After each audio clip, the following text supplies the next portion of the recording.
Asantemanso TV. Yɛsom mo so mpa.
Ni abrusa krona.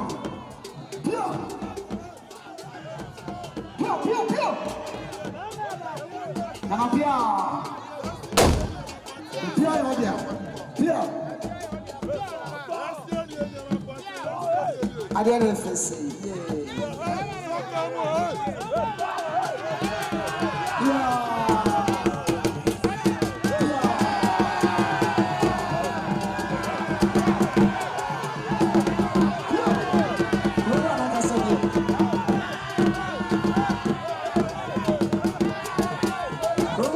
Yeah.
Future president.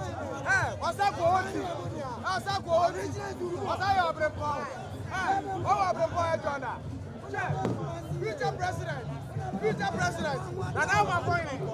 And now we're going.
enya ne baby ekro nana no bebubu ye no na je se ene opon eda yegu so wa yiyo no asesabre ye nyama mponten adonten hene awa ye ne nana ebedidi nkoma kaka afa nana mponten hema eho nana wa pombo ko de nyame adom ye da nyankopon asempa cho ne frost Ebrem na na si du buate mponten adonten hene nana ye beda wase papa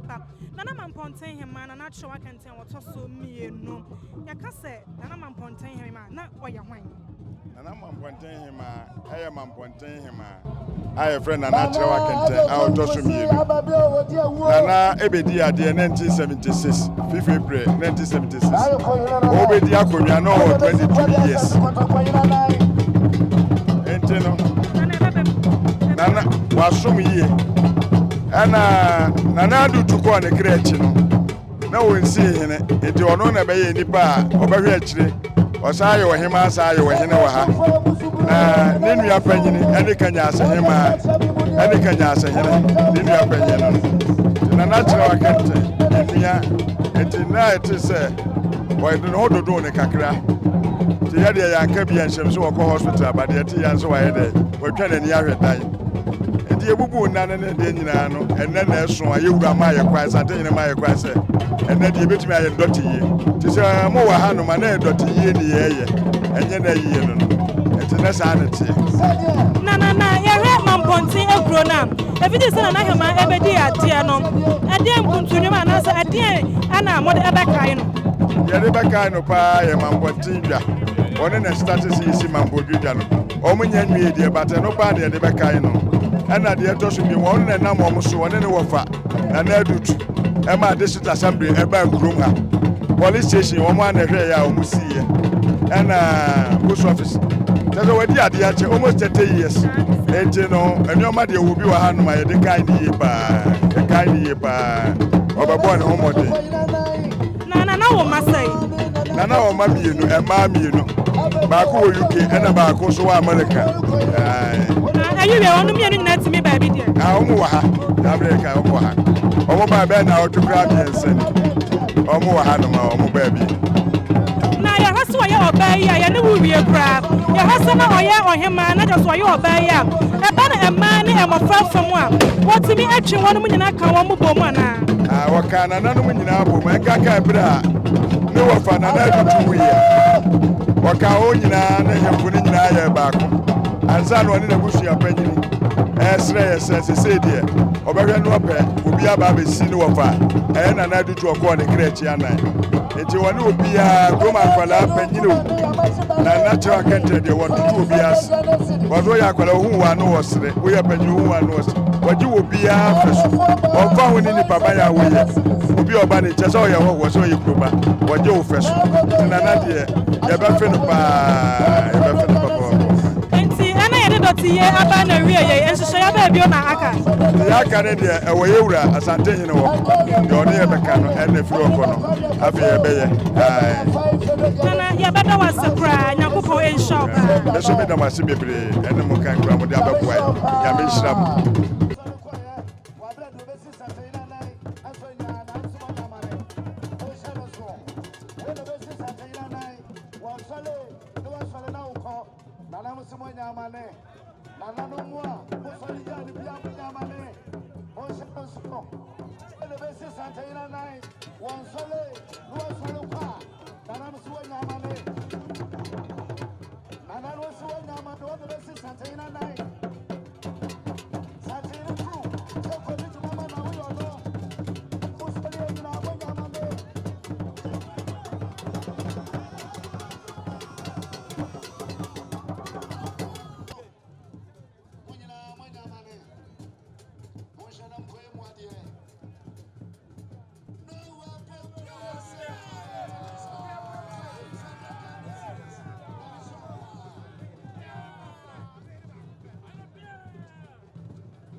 times are changing. Ghana mine mabusia panyin me so asempa na nam kane na ne yetitie mo rem ne yesi dan wi anaso moso no so adane adesoa enne de Adabov company e wa santememu abedom yen amedan so bo ayemre enchanse awodo apapapa e wodi gudan so medan homie ebi de say long span self lock IBR housing standard Erotiles and shingles steel trusses and woodworks roofing sheets squares afei roofing nails ni nyina e dan e honiema Adabov company e de abeboayen yon office ankasa e wo ehwea overseas junction e na baby adwumaku factory na ankasa wo no e infensi a ye ben moba asoro no e ma remfi say wanim di fo wo mo de sanchensi e begu dan so e de ama wo empo se woni obi a ubetimi afreyen e wo 0245385109 Adabov company limited say ye dan so body a ene na wo mo e osimpitimpirimpi